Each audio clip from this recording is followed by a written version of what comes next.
How do I release that tension? That game you played, that checking in, where am I holding tension? Breath is a beautiful way to influence our fascia. It creates sound, which can charge our fascia is piezoelectric.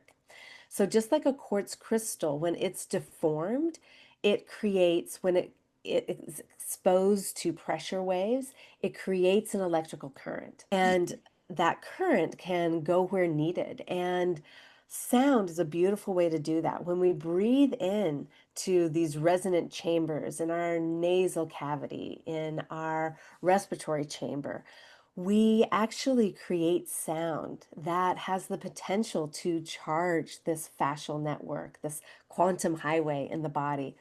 We also are creating this expansion, this pressure in the body. When we inhale, we increase this pressure and we move the flow of cerebral spinal fluid goes through our spinal canal up into our brain, into the third ventricle where our pineal gland sits, or our third eye.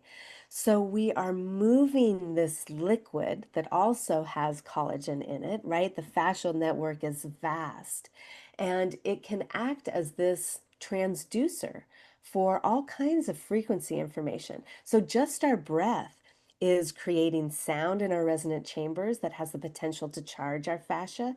It moves our web, our connective tissue web, but also this liquid fascia in our cerebral spinal fluid. And that has the ability to act as this antenna to these unseen waves of vibration and information in our environment. And that's as simple as a slow, deep breath.